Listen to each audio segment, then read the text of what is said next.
like a regional maybe Seoul, and then the national is like the country. And so basically you have all these routers, and each internet service provider has their own set of routers that routes the information to an internet backbone. And we'll be talking more about the backbone in a minute. So the national ISP is received from the regional, and it's usually used for larger businesses. So if you're a large business, for example, what's an example of a large business here in Korea? LG, Samsung, these are very large businesses and they have a lot of internet needs. So usually they have direct access or a link to the national ISP, so they don't have to go through the regional ISPs and so on. Or they'll have their own backbone, access to the backbone, so it's faster. This is an example in the United States. So basically, you have looks kind of like a spider web, right? So basically, let's say you're in, well, I just moved from Hawaii, and Hawaii's not even here. Let's go with Dallas, okay? So notice Dallas is a really big hub. So let's say you live like over down south of Dallas over here. Now all of these guys down here will probably go to the nearest regional ISP provider, like in Dallas, and then Dallas will go to the national provider, and that may be in Houston, because Houston is bigger than Dallas, although Dallas is higher in technology. So, and then from there, it'll get linked to the grand scope of things. So the blue lines are an IP router city. So basically, that's like the main backbone for in America. And notice New York. Notice everything is cycling into New York, and then New York sends it all the way over to Chicago, which is a major city, and then in Chicago it sends it to other major cities, and this is how the internet traffic is basically more smoother. Now from here they transfer the signal overseas as well to connect Asia and our island in Hawaii. So going to the server, step 7. So through the internet backbone, the data will travel. So remember we went through regional, national, and then going to the server. And the server, what is a server? A server is basically just like any other computer, except this is usually a powerful computer, and it's used to store data.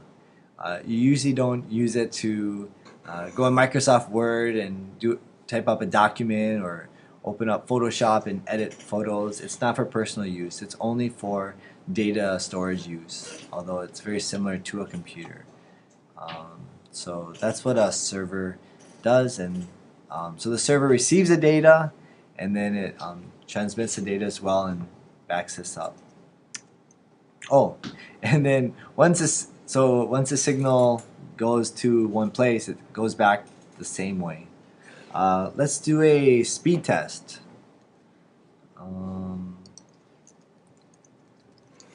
You can do this at home as well. If you go to like type in the word speed test in Google, and then you can do your own speed test at home to see how fast your internet is.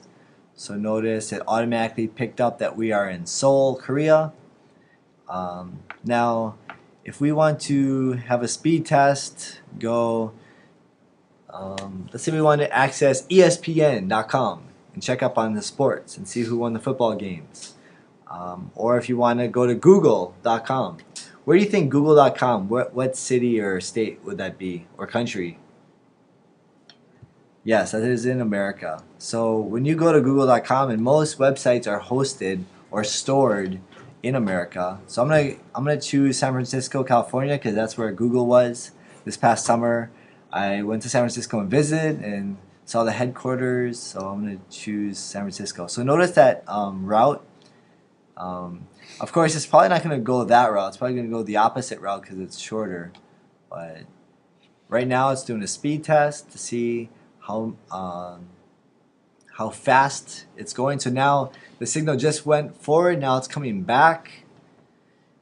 And notice we just traveled the world in, how long did that take? 8 seconds, or it took about 8 seconds, right? 10 seconds. So in 10 seconds, we just traveled to San Francisco and back. Our download time was 5.49 megabytes per second. Download means when you go to a website, what you're basically doing is requesting data from a computer, a server in California, and saying, hey, I want to view ESPN.com, I want to view this sports page. So it's going to send you that sports page, that home page, and then it's going to store that home page on your computer. And if you click on a link, like let's say you go to basketball, NBA, click on NBA and it goes to a new page, it's requesting data going back and forth. So download time, that's what you're doing. You're actually downloading web pages to your computer temporarily. Upload time, what do you think upload means? You're uploading the files to the internet. So this is if you're going to create your own website, or if you're, so let's say you have your own Flickr account and you're going to upload pictures, or a photo bucket, or something where you upload pictures, or even Facebook. You upload your pictures to a website. Okay. Now this is the speed that it's going to upload the pictures to it, and then that's your download time. Okay. So you should try this at home. See what your download speed is and your upload speed is.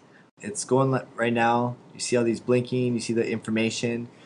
Right now I'm on the internet. Now I'm on wireless, and right now my wireless is on, as you can see.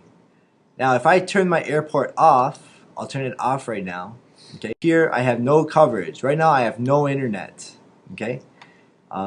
If I open up a new tab and I go to Google.com, it's going to say you are not connected to the internet, right? But there's a problem. Well, not a problem, but I'm just curious. We're not connected to the internet, but why can we still see this page? And notice these things are still moving. Why is that possible? Okay. Yes, it's stored. So for example, notice download. Every time you access a site, you're downloading a web page to your computer temporarily. Okay.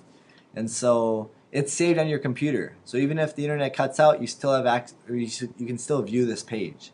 Now if I want to go test again, notice there's an error. I can't read it because there's no internet service. Okay. But I can still access this page. So also sometimes when you're on the internet and you go to a website, for example like your Gmail or an account, you have these things called cookies. You guys heard of cookies before? Not the ones Cookie Monster eats, but internet cookies. So internet cookies are packets of data that basically communicate from your computer to the computer over the internet, or the website that is transferring. For example, it's going to send cookies back and forth that communicate, hey, this is my computer, this is my IP address, this is my information. And so cookies are sometimes used. Cookies are sometimes useful. Cookies are sometimes useful because you can access web pages faster, and you can it will remember your information. You don't have to log in every time and things like that. So sometimes cookies can be good, but if you go to an untrusted site, you don't want the cookies to be stored because they're taking important information about you and your computer and your demographics and things, and using it maybe against you. So sometimes it's good to clear your cookies. You can just go into your settings in your browser and then go to internet options and clear your cookies. Also clear your cache. You guys know what cache is? Cache is basic. It's not C-A-S-H like money cache. It's C-A-S-H-E. Actually, let me check. Internet cache. It's spelled like that. Internet cache. Okay. Internet cache is basically temporarily stored information.